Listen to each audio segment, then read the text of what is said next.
नमस्कार। आज हम बात करेंगे पर्यावरण संरक्षण पर। ये एक ऐसा चैप्टर है जो एग्जाम के लिए बहुत ज़रूरी है।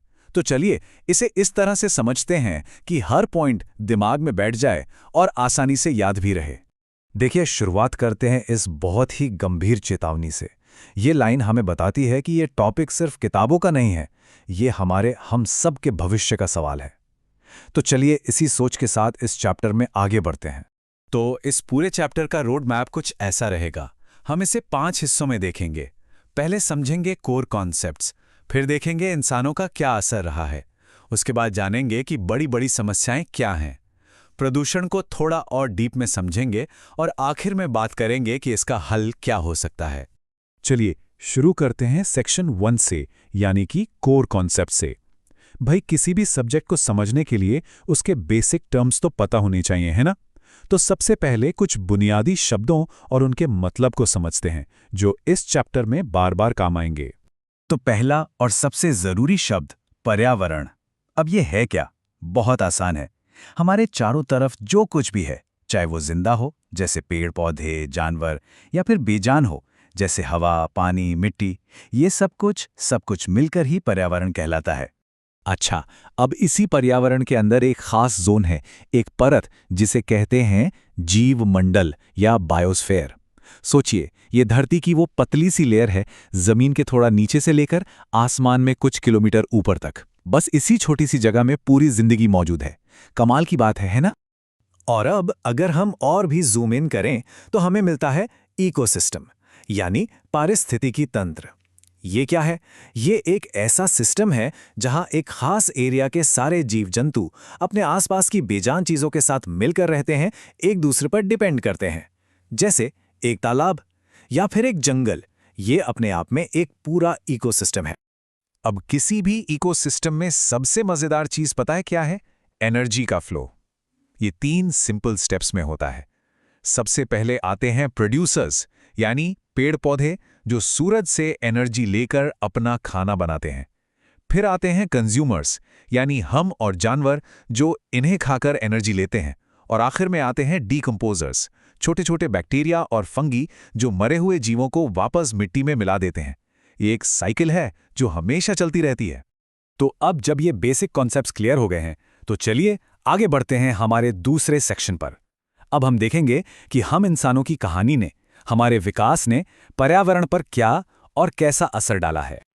ये स्लाइड देखिए, ये बहुत मजेदार है। ये हमारे बदलते रिश्ते को दिखाती है पर्यावरण के साथ। देखिए, हजारों साल पहले जब हम हंटर गैदरर थे तो सब बैलेंस में था। फिर करीब 10,000 साल पहले खेती शुरू हुई और हमने जंगल साफ करना शुरू कर दिया। और फिर पिछले 200 सालों में आई इंडस्ट्रियल रेवोल्यूशन। इसके बाद तो तबाही की स्पीड मानो रॉकेट की तरह बढ़ गई। और इसी इतिहास का नतीजा है हमारा तीसरा सेक्शन, आज की बड़ी बड़ी पर्यावरणीय समस्याएं। और इसमें सबसे पहले बात करते हैं जंगलों के कटान, यानी डिफॉरेस्टेशन, और हमारे घटते प्राकृतिक संसाधनों की। एक बात समझना बहुत जरूरी है, डिफॉरेस्टेशन का मतलब सिर्फ पेड़ काटना नहीं है। इसका असर एक डोमिनो इफेक्ट जैसा होता है। एक चीज गिरती है तो सब गिरने लगता है। पेड़ कटे तो मिट्टी बहेगी, बाढ़ ज्यादा आएगी, ना जाने कितने जानवरों का घर उजड़ जाएगा। और हाँ, क्लाइमेट चेंज की प्रॉब्लम तो और बढ़ेगी ही। अब ये जो नंबर स्क्रीन पर है, इसे एग्जाम के लिए बिल्कुल याद कर लीजिए। लेटेस्ट डेटा के हिसाब से भारत का टोटल फॉरेस्ट कवर है 25.17%।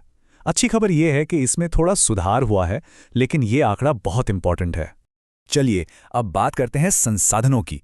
देखिए, 2 तरह के रिसोर्स हैं। एक रिन्यूएबल, यानी जो दोबारा बन सकते हैं, जैसे जंगल, पानी। प्रॉब्लम यह है कि हम इन्हें इनके बनने की स्पीड से कई गुना तेजी से खत्म कर रहे हैं। और दूसरे हैं नॉन रिन्यूएबल, जैसे कोयला, पेट्रोल। इनकी दिक्कत यह है कि ये एक बार खत्म तो मतलब खत्म, इन्हें बनने में लाखों साल लगते हैं। अब आते हैं सेक्शन 4 पे। और ये एक ऐसी प्रॉब्लम है जिसे हम सब अपनी रोज की जिंदगी में महसूस करते हैं। जी हां, बात हो रही है पॉल्यूशन, यानी प्रदूषण की। चलिए इसको थोड़ा और करीब से देखते हैं। ये टेबल, ये तो एग्जाम के लिए एक परफेक्ट चीट शीट है। इसमें 4 मेन एयर पोल्यूटेंट्स दिए गए हैं, ये कहां से आते हैं और हमारी सेहत पर इनका क्या बुरा असर पड़ता है, सब एक जगह पर है। कार्बन मोनोऑक्साइड, नाइट्रोजन ऑक्साइड्स, ये सब याद करना बहुत जरूरी है। और इंडस्ट्रियल पोल्यूशन कितना खतरनाक हो सकता है, इसके लिए इतिहास में दो बहुत ही दुखद उदाहरण हैं। एक 1984 की भोपाल गैस ट्रेजेडी, जहां एक जहरीली गैस लीक ने हजारों जानें ले लीं, और दूसरा 1986 का चेरनोबिल न्यूक्लियर डिजास्टर।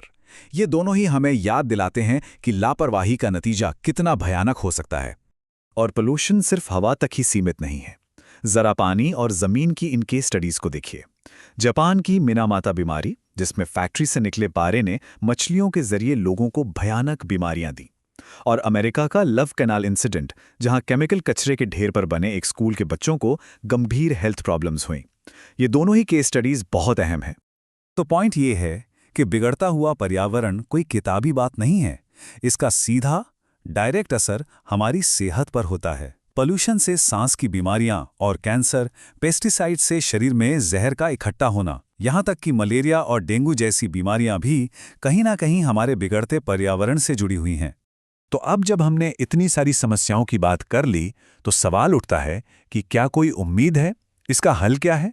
चलिए हमारे आखिरी सेक्शन में इन्हीं समाधानों की बात करते हैं। देखिए, समाधान के रास्ते पर दो मेन प्लेयर्स हैं।